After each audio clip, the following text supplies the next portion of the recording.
So there's a new Spider-Man animated show out now. And yes, I do agree with your opinion on it. Boy, don't we both agree on it so much.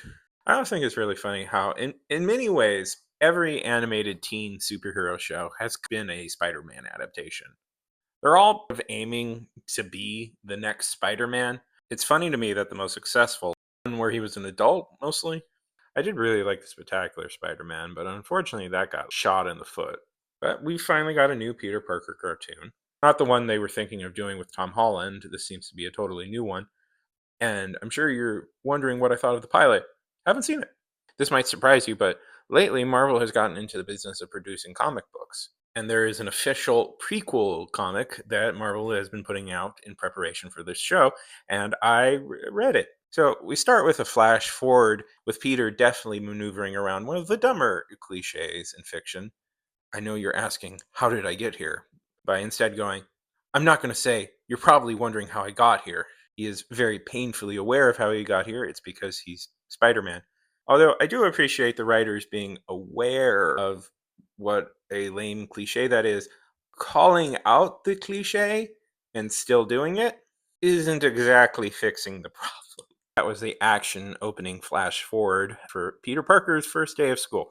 And talking to Nico Minoru. So this is one of these really weird things about comics. Nico, in mainline canon, member of the Runaways. They're a team of teenage superheroes. Their parents are all supervillains and trying to destroy the world. As a teenager, Runaways were one of my favorite comics. Peter, who's supposed to be in his early 30s by the time the Runaways are active, him and Nico are now friends. It's strange, right? That's strange. I don't know, whatever. I guess these sorts of cartoons always need the girl to be the goth best friend.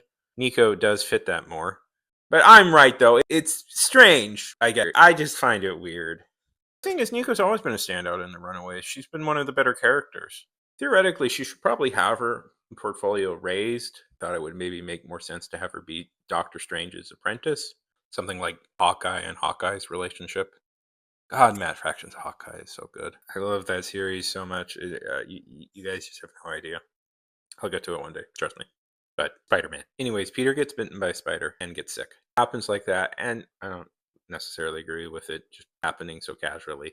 This is your big moment. This is your reworking of the Spider-Man legends. We also get introduced to this universe's version of Aunt May, and I can't believe they betrayed us comic book fans by instead of making her an old lady, making her a younger woman.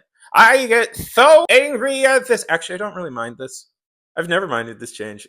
When you really think about it, it's actually never really made sense that Aunt May was so much older than Peter. Were her and Mary's parents like, did they wait like 30 years before having another kid? How is that supposed to work? They're sort of underplaying the origin here. Peter's fine, he's not really sick. Then there's an explosion in the school and everybody gets to leave, which I guess really isn't underplaying the origin when you really think about it, but it's just on some road. What is this? Houston, Texas? That's a local joke. Only I would get, and probably a lot of other people. There's a lot of roads in Houston. Now you get it. The first instance of Peter's powers really manifesting is at this bodega. He's been reading their Blake Snider. Peter literally saves a cat. If you don't know, Blake Snider was a screenwriter and screenwriting guru who wrote a book called Save the Cat. And if you hang out in writer circles like I do, you'll see a lot of people referencing him.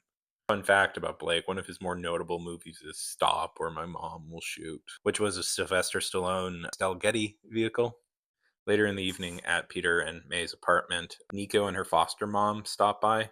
Nico used to live in Los Angeles. This might imply that her backstory is still on the table. So Spider Maniacs, be on the lookout for that. Nico and Peter start talking in their room about how weird it was that their school blew up. And to be fair to Nico, she's right. That is super weird. And Peter and her get into a discussion about his uncle. I like that they don't show his death. That doesn't need to be in every Spider-Man comic.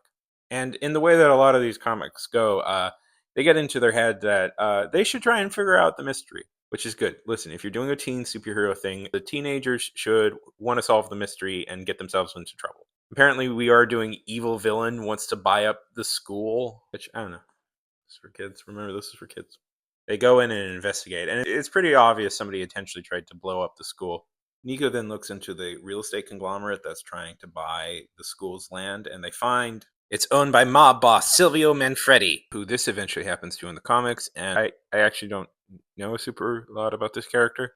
And just as they discover that, a bunch of his mob goons show up, and Peter effortlessly beats them up, which is quite surprising to him. It's almost like he has powers of a spider, and this is his first real time experiencing being Spider-Man, looking like he's having fun. Of course, because this is a modern comic book and we're all about references to other comics now, Peter is an established superhero fan. I have thoughts on this being the now default archetype for superheroes, but that's a discussion for much later. And Peter swears to do something about it. Just as Silvermane and the guy who was throwing Peter off a building talk about being upset. So what are my thoughts generally about this? I don't know, I guess. Straight, wasn't upset I read it, but it won't change my life. Feels like an okay approach to making a modern Peter Parker cartoon.